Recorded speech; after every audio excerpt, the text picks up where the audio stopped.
আসসালামু আলাইকুম। মধ্যপ্রাচ্যে একদিকে মার্কিন ইসরায়েলিরা ইরানের উপর আগ্রাসী, আরেকদিকে কতকগুলো ইসলামী রাষ্ট্র, মানে যেটা বলা যায় মুসলিম সংখ্যাগরিষ্ঠ দেশ, তুরস্ক, সৌদি আরব এবং তার সঙ্গে রয়েছে পুরনো পশ্চিমা দালাল পাকিস্তান। এরা তিনটা একটা ষড়যন্ত্রে মেতেছে। এখন এই ত্রিপক্ষীয় ইসলামী প্রতিরক্ষা জোট, যেটা আজ শুক্রবারে জেদ্দায় তাদের সমাবেশ ঘটলো, সভা হলো পাকিস্তান, তুরস্ক এবং সৌদি নেতৃবৃন্দের, এটা নিয়ে এখন মধ্যপ্রাচ্যের রাজনৈতিক ব্যাপারে বেশ আলোচনা হচ্ছে, যেন এটা একটা নতুন কিছু ঘটে গেল এবং এর ফলে মধ্যপ্রাচ্যে বিরাট একটা পরিবর্তন চলে আসবে। এখানে ইরান নেই, কিন্তু ইরানের এই জোটের ভেতরে নেই। সেই জন্য আমরা বলতে পারি এটা একটা ত্রিপক্ষীয় ইসলামী প্রতিরক্ষা জোট নয়, এটা বরং একটা ষড়যন্ত্র। এই তিনটা দেশ, এরদোয়ানের রাজনীতি যদি আপনারা দেখেন, সে মুখে ইসলাম মুসলিম ইত্যাদি কথাবার্তা বলে, সে কিন্তু একজন কট্টর মার্কিন ও ইসরায়েলি দালাল, তবে সুগার কোটেড, খুবই চিনি দিয়ে, মানে মিষ্টি দিয়ে তার আসল রূপটা ঢেকে রেখেছে সুগার কোটিং দিয়ে, এবং তাকে চেনা মুশকিল। এবং এই জন্য বাংলাদেশে অনেকে তাকে মনে করে সুলতান এরদোয়ান, উনি খেলাফত নিয়ে আসবেন, এবং এরদোয়ানের পক্ষে এবং তুরস্ক, আধুনিক তুরস্কের জনক মোস্তফা কামাল আতাতুর্কের বিরুদ্ধে একটা প্রচ্ছন্ন প্রোপাগান্ডা চলছে মুসলিম বিশ্বে, বাংলাদেশ পাকিস্তান তার অন্তর্ভুক্ত। এবং এখানে তথাকথিত ইসলামী দলগুলো এবং কিছু মার্কিনপন্থী, ইসরায়েলপন্থী লোকজন তার একটা অপপ্রচার চালাচ্ছে যে তুরস্ক খুব সেকুলার, তাকে ইসলামাইজ করে নিয়ে আসছেন এরদোয়ান, এরদোয়ান ভালো লোক। এরদোয়ান যে ভালো লোক না, এই যে পাকিস্তানের শাহবাজ শরীফ যে ভালো লোক না, সৌদি আরবের মোহাম্মদ বিন সালমান যে খারাপ লোক, এগুলোই আজকের সবচাইতে বড় তথ্য। এটা যদি না বোঝেন তাহলে ইরান আমেরিকা দ্বন্দ্ব, ইরান ইসরায়েলি দ্বন্দ্ব বুঝতে পারবেন না। এবং এর সঙ্গে বাংলাদেশেরও একটা প্রত্যক্ষ সংযোগ রয়েছে। মধ্যপ্রাচ্যে কি ঘটে না ঘটে সেটা বাংলাদেশকে ভীষণভাবে প্রভাবিত করে, অর্থনৈতিকভাবে, রাজনৈতিকভাবে না হলেও অর্থনৈতিকভাবে বাংলাদেশ মধ্যপ্রাচ্যের উপর নির্ভরশীল। মধ্যপ্রাচ্যের অস্থিতিশীলতা বাংলাদেশের জন্য অস্থিতিশীলতা ডেকে নিয়ে আসে। সুতরাং যে ঘটনাটা ঘটলো আজকে শুক্রবার, এটা নিয়ে পাকিস্তানে গতকাল পর্যন্ত, বৃহস্পতিবার পর্যন্ত মিডিয়াতে কোন রকম সংবাদ আলোচনা হয়নি বললেই চলে। এবং পাকিস্তানের প্রতিনিধি দল, মানে প্রধানমন্ত্রী এবং পররাষ্ট্রমন্ত্রী এবং দু একজন মন্ত্রী ছাড়া যারা যারা জেদ্দাতে আলোচনার জন্য যাচ্ছেন পাকিস্তান থেকে, তারা অনেকেই ওমরা ভিসা নিয়ে যাচ্ছেন। মানে এটা একটা লো প্রোফাইল রাখা হচ্ছে যে এখানে ডিফেন্স প্যাক্ট হয়ে যাচ্ছে ত্রিপক্ষীয়। এটা একটা ভাওতাবাজি, এটা একটা ভাওতাবাজি। এই আলোচনা আমরা আগে থেকে শুনে আসছি, এবং এটা নিয়ে রয়টার্স, আল জাজিরা, ফ্রান্স 24 এবং অন্যান্য ওয়েস্টার্ন মিডিয়া এবং ইস্টার্ন মিডিয়া খবর করেছে।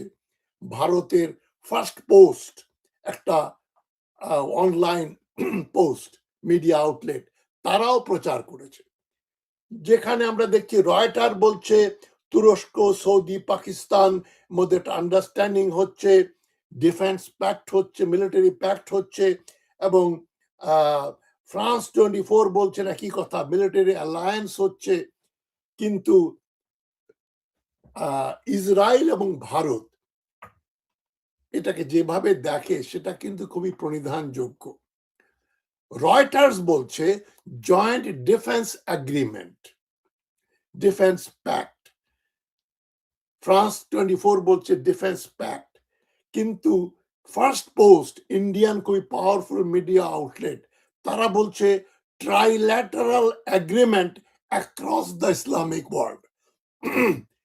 ইসলামিক বিশ্বে একটা ত্রিপক্ষীয় একটা এগ্রিমেন্ট হয়েছে, আন্ডারস্ট্যান্ডিং হয়েছে, এবং এটা পশ্চিম এশিয়া বা মধ্যপ্রাচ্যে একটা নতুন সিকিউরিটি আর্কিটেকচার সৃষ্টি করবে। এবং ইসরায়েল বলছে একটা সুন্নি অ্যালায়েন্স হচ্ছে, শিয়া ইরানের বিরুদ্ধে, শিয়া হুথিদের বিরুদ্ধে, শিয়া হেজবুল্লাহর বিরুদ্ধে একটা সুন্নি অ্যালায়েন্স হচ্ছে পাকিস্তান, সৌদি আরব এবং তুরস্ক মিলে। ব্যাপারটা আমরা একটু ঘেটে দেখি আসলে কি ঘটছে। ব্যাপারটা কিন্তু খুবই সিম্পল নয়। এবং হেনরি কিসিঞ্জার একসময় বলেছিলেন কোন রকম মিলিটারি অ্যালায়েন্স, কোন রকম সামরিক চুক্তি, এটা কোনো সময় ডিফেন্সিভ না, প্রতিরক্ষামূলক না, এটা অফেন্সিভ। এই হেনরি কিসিঞ্জারের এই কথাটা মনে রাখতে হবে যে যখনই দুটো দেশ বা দুটো দেশের বেশি একাধিক দেশ একটা সামরিক আন্ডারস্ট্যান্ডিং এ আসে, এটা আমাদের উপর কেউ আক্রমণ করলে আমরা প্রতিহত করব, সেই জন্য এই ধরনের প্যাক্ট করা হয় না। এই প্যাক্ট গুলো হচ্ছে out and out offensive, offensive, defensive না। মানে এগুলো পরিকল্পনাটাই হচ্ছে আমরা কাদের কাদের উপর আক্রমণ করব। তার মানে এখানে যে নতুন প্যাক্ট হচ্ছে সুন্নি সৌদি আরবিয়া, সুন্নি তুরস্ক এবং সুন্নি পাকিস্তান, এটা কোনো ডিফেন্স প্যাক্ট না, অফেন্স প্যাক্ট। অফেন্সটা কার বিরুদ্ধে হবে? Naturally Iran. চীনের সঙ্গে তো দাঁত ফোটাতে পারবে না। ইরান হচ্ছে টার্গেট, যারা মার্কিন যুক্তরাষ্ট্র এবং ইসরায়েলকে ব্যতিব্যস্ত করে রেখেছে। এই 11টা আমেরিকান বেস ইরান প্রায় ধ্বংস করে দিয়েছে। এখন মার্কিন যুক্তরাষ্ট্র আনঅফিসিয়ালি স্বীকার করে নিয়েছে যে তাদের যুদ্ধ অস্ত্র শস্ত্র যেমন থার্ড এবং পেট্রিয়ট সিস্টেম এখন 40 থেকে 60 ভাগ দুর্বল। অস্ত্র সংকট, এই অস্ত্র সংকট দিয়ে তারা ইরানের সুপেরিয়র মিসাইল ঠেকাতে পারবে না। খাইবার শিকান ইমাদ বা খুররম শাহর ফোর্ট, এগুলোকে প্রতিহত করার মতো কোনো অস্ত্র এখন মার্কিন আর্সেনালে নাই। মার্কিন যুদ্ধাস্ত্র যেখানে রাখে সেই যুদ্ধাস্ত্রের গুদামের ভেতরে অস্ত্র আর নেই।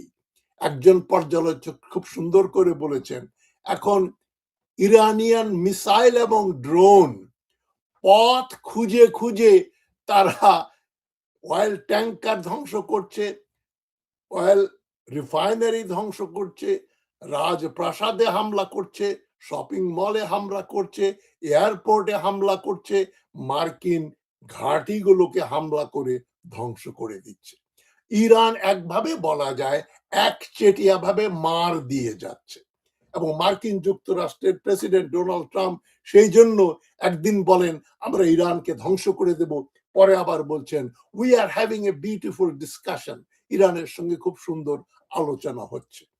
হরমুজ তারা কন্ট্রোল করতে পারেনি, যে জন্য মার্কিন যুক্তরাষ্ট্র গিয়েছিল ইরানের পারমাণবিক অস্ত্র নিয়ে নেবে, মিসাইল বন্ধ করে দেবে এবং হরমুজ প্রণালীতে মার্কিন এবং পশ্চিমাদের কর্তৃত্ব থাকবে। এটা হলো না। এবং সৌদি আরব, কাতার, কুয়েত, বাহরাইনকে মার্কিন আমব্রেলা, মার্কিন ছাতা কোনো প্রোটেকশন দিতে পারেনি। ঝড় বৃষ্টিতে তারা আক্রান্ত হয়েছে, যে জন্য সৌদি আরব এই ইসরায়েল এর ইরানের বিরুদ্ধে হামলা হওয়ার আগেই 2025 সালে গত বছরে একটা জয়েন্ট ডিফেন্স প্যাক্ট করেছিল, যে পাকিস্তান এবং সৌদি আরব পরস্পরকে যদি তারা যুদ্ধাক্রান্ত হয়, কেউ তাদের হামলা করে, তাহলে তারা একসঙ্গে প্রতিহত করবে। পাকিস্তানের উপর হামলা সৌদি আরবের উপর হামলা বলে পরিগণিত হবে, এবং সৌদি আরবের উপর হামলা পাকিস্তানের উপর হামলা বলে পরিগণিত হবে। কিন্তু পাকিস্তান পাবলিক ওপিনিয়ন খুব হস্টাইল, তারা ইসরায়েলের পক্ষে যেতে পারবে না, সেই জন্য এখন তুরস্ককে নিয়ে আসছে। তুরস্কটা কি জিনিস? যেটাকে আমরা বলি খচ্চর, মানে না ঘোড়া না গাধা, এটা হচ্ছে খচ্চর। এবং এই খচ্চরটার সঙ্গে মার্কিন যুক্তরাষ্ট্রের নেটোর প্রচন্ড রকম দহরম মহরম আছে, সম্পর্ক আছে। ইসরায়েলের সঙ্গে তুরস্কের এরদোয়ানের ভীষণ রকম বন্ধুত্ব রয়েছে, এবং মার্কিন যুক্তরাষ্ট্র এরদোয়ানের উপর কতটা খুশি, তুষ্ট, যে তারা তাদের ডেভেলপড এই যে ফাইটার F-35 স্টেলথ বম্বার তারা তুরস্ককে দিতে রাজি হয়েছে, এবং তুরস্কের হাতে নেটোর ফোর্স। নেটোর সবচেয়ে বড় সেনাবাহিনী হচ্ছে তুর্কির, এবং এই তুর্কি সিরিয়াকে শেষ করে দিয়েছে, মানে কুর্দিশদের শেষ করে দিয়েছে। এটা একটা সাম্রাজ্যবাদী দেশ, অগণতান্ত্রিক একটা ডিকটেটর হচ্ছে এরদোয়ান। সে কারসাজি করে টিকে আছে। এবং পাকিস্তান এবং সৌদি আরব, তাদের ইতিহাস যদি আমরা দেখি, সে 1945 সালে তখন থেকে তারা মার্কিন যুক্তরাষ্ট্রকে বলেছে আমরা তেল দেব, তোমাদের সাহায্য করব। আরামকো, আরব আমেরিকান অয়েল কোম্পানি, সেটা ওই সময় হয়েছিল। মার্কিন যুক্তরাষ্ট্র এবং সৌদি আরব হচ্ছে ওই ধরনের সম্পর্কের ভিতরে টিকে আছে। সৌদি আরব হচ্ছে একটা ক্লায়েন্ট স্টেট, মার্কিন যুক্তরাষ্ট্রের একটা কলোনি বলা যেতে পারে। তারা মুখে মুখে ইসরায়েলের বিরুদ্ধে ক্যাম্পেইন করে। সৌদি আরবে আপনি কোকা কোলা পাবেন না, কারণ ইসরায়েলিদের জায়নিস্টদের ব্যাপার। অনেকে মনে করতে পারে তাই তো সৌদি আরব ইসরায়েল বিরোধী। কোকা কোলা পাবেন না, কিন্তু মার্কিনদের অস্ত্র, মার্কিনদের সাহায্য, যেটা এই মনার্কিকে টিকিয়ে রেখেছে, তেলের বাজারের দাম অ্যাফোর্ডেবল করে রেখেছে সৌদি আরব। তেলের দাম বাড়লেই তারা প্রোডাকশন বাড়িয়ে দেয়। সৌদি আরব একটা বদমাইশ দেশ, সো ইজ পাকিস্তান। 1950 থেকেই তারা এই রাশিয়াকে প্রতিহত করবে, মানে রাশিয়ার বিরুদ্ধে, সোভিয়েত ইউনিয়নের বিরুদ্ধে এই যে মার্কিন যুক্তরাষ্ট্রের সঙ্গে তারা ডিফেন্স প্যাক্টে গিয়েছিল, সিয়াটো, south east Asian treaty organization, এবং সেন্ট্রাল ট্রিটি অর্গানাইজেশন, সেখানে পাকিস্তান, ইরান, টার্কি এবং ব্রিটেন, আমেরিকা, এরা মিলে ডিফেন্স প্যাক্ট করেছিল। পাকিস্তান 1950-এর দশক থেকেই আমেরিকার দোসর। আইয়ুব খান একটু বাধা দিলেন বলেই তাকে সরে যেতে হলো। আইয়ুব খান তার বিখ্যাত বই লিখেছিলেন ফ্রেন্ডস নট মাস্টার্স। তিনি মার্কিন যুক্তরাষ্ট্রের গোলাম হতে চাননি, বলেছে আমরা বন্ধুত্ব চাই, আমরা কারো ওই গোলামি করতে রাজি নই। সুতরাং এটা মনে রাখতে হবে, সৌদি আরব, পাকিস্তান এবং তুরস্কের ভিতরে একটা মিল রয়েছে, তারা পুরোপুরি সবসময় মার্কিন পন্থী। যে জন্য যারা মার্কিন বিরোধিতা করে তাদেরকে চলে যেতে হয়।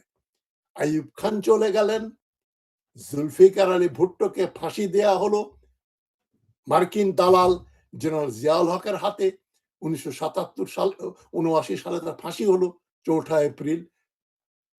এবং পাকিস্তানের মার্কিন বিরোধী স্বাধীন চেতা ইমরান খানকেও এই 3 বছর হয়ে গেল, কাল না পরশুদিন, জেলে ভর্তি করে তার সরকার ভেঙে ফেলা হলো।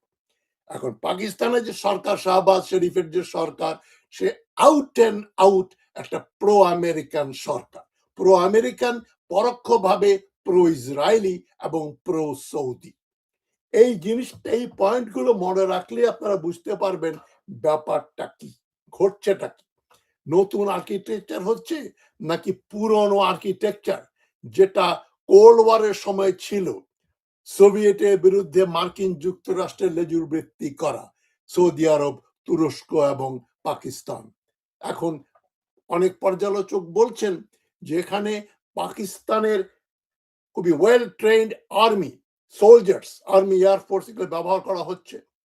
তুরস্কের টেকনোলজি, মিলিটারি টেকনোলজি, তারা যে সমস্ত ড্রোন মিসাইল তৈরি করে সেগুলো তারা করবে, এবং সৌদি আরবের টাকা, পাকিস্তানি সোলজার্স, তুরস্কের টেকনোলজি, আর সৌদি আরবের টাকা, আর আমেরিকান আশীর্বাদ, ইসরায়েলের আশীর্বাদ, যে জন্য ইসরায়েল বলছে এটাকে সুন্নি অ্যালায়েন্স।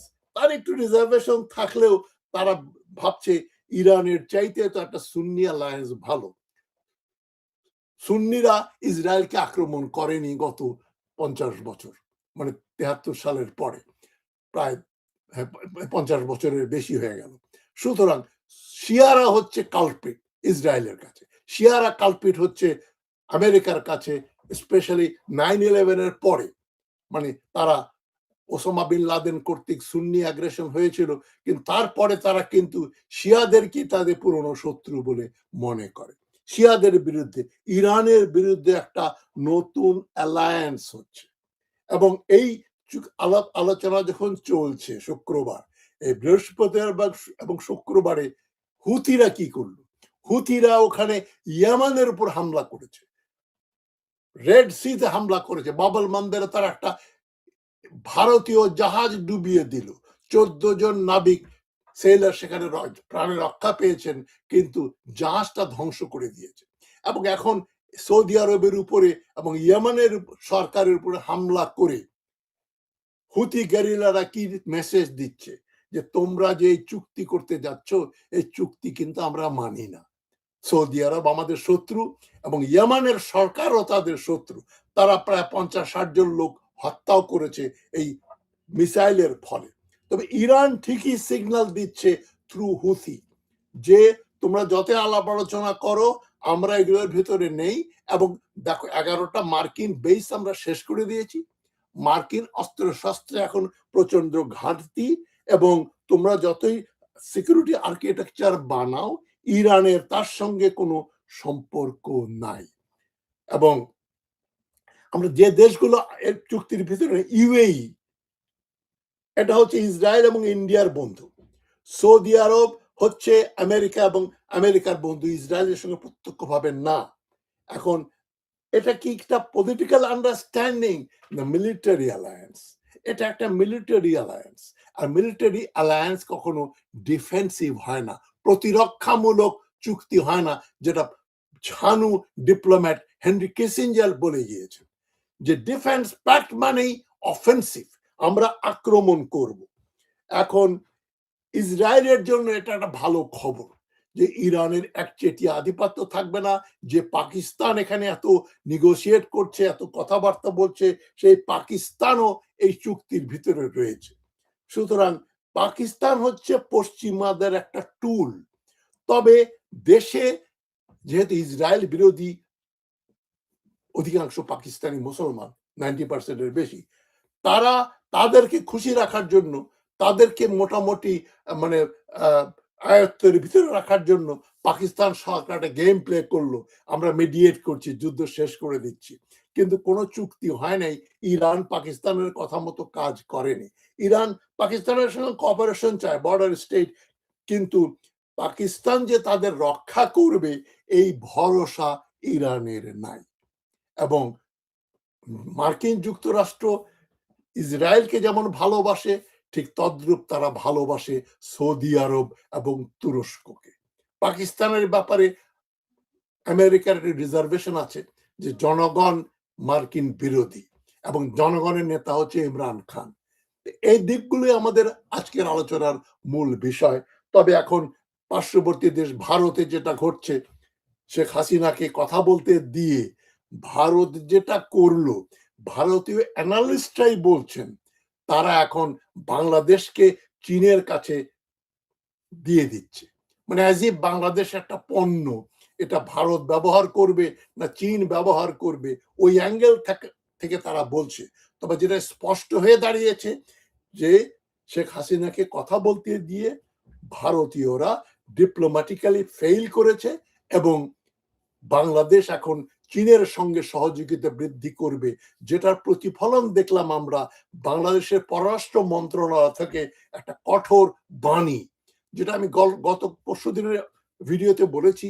বাংলাদেশের এখন উচিত ভারতের সঙ্গে ডিপ্লোম্যাটিক রিলেশনস কাটছাট করে যতটুকু না থাকলে চলে না অতটুকু রাখা উচিত এবং ভিসা ইস্যু করবে এবং নামকে ওয়াস্তে একটা ডিপ্লোম্যাটিক সম্পর্ক থাকবে এবং ভারতের সঙ্গে দহরম মহরম যেন বাংলাদেশ না করে এবং ভারতকে একটা মেসেজ দিয়ে দেয়, তোমরা শেখ হাসিনাকে এই কথা বলতে দিয়ে তোমরা যে তোমাদের সঙ্গে প্রত্যর্পণ চুক্তি রয়েছে তার ভায়োলেট করেছো। ভারত কতগুলো কন্ডিশন দিয়ে রেখেছে, রাজনৈতিক কারণে কারো বিচার হলে তাকে আমরা ফেরত দেব না। বাংলাদেশের এতে তীব্র প্রতিবাদ করেছে এবং আমি মনে করি ভারতের আধিপত্য এখানে শেষ হচ্ছে এবং মার্কিন ইসরায়েলি আধিপত্য মিডল ইস্টে শেষ হয়ে গেছে। তাদের যুদ্ধ করার মতো যথেষ্ট অস্ত্রও নেই, সুতরাং তারা এখন ষড়যন্ত্রের মাধ্যমে পাকিস্তান, সৌদি আরব, তুরস্ক এবং কিছু লাইক মাইন্ডেড দেশ ওখানে দেখবেন ইউএই, কাতার, বাহরাইন এরাও জয়েন করবে। তবে এটা যে ষড়যন্ত্র এটা আমাদের বুঝতে হবে। এই অ্যালায়েন্সে মুসলমানদের প্রতিরক্ষার কোনো ব্যবস্থা হচ্ছে না, এটা একটা উস্কানিমূলক অ্যালায়েন্স ইরানের বিরুদ্ধে, শিয়া ওয়ার্ল্ডের বিরুদ্ধে। এর এর প্রতিফল কিন্তু সৌদি আরব এবং তুরস্ককে ভোগ করতে হবে, বিশেষ করে সৌদি আরব যারা ইরানের হাত থেকে নিজেদের রক্ষা করার মতো ক্ষমতা নেই। তো সবচেয়ে বেশি ক্ষতিগ্রস্ত হবে সৌদি আরব। তবে পাকিস্তান এবং তুরস্ক মাঝখান থেকে একটা নিউট্রালিটির ভাব দেখিয়ে এক ধরনের ফেস সেভিং কার্যকলাপ চালিয়ে যেতে পারে, কিন্তু দিন শেষে এই সুন্নি অ্যালায়েন্স মার্কিন এবং ইসরায়েলের আশীর্বাদ পুষ্ট কোনো কাজে আসবে না। এটা একটা ষড়যন্ত্র, এই ষড়যন্ত্রকে প্রতিহত করতে হবে। ভালো থাকবেন সবাই, সবাইকে সংগ্রামে অভিনন্দন জানিয়ে এবং ইরানের সঙ্গে পৃথিবীর সমস্ত মুক্তিকামী মানুষের সঙ্গে আমরা সলিডারিটি ঘোষণা করে আজকের কথা শেষ করছি। আমার কথাগুলো ভালো লাগলে শেয়ার করবেন এবং একটু বেশি ভালো লাগলে আমার চ্যানেল সাবস্ক্রাইব করবেন। ধন্যবাদ জানিয়ে শেষ করছি। আসসালামু আলাইকুম।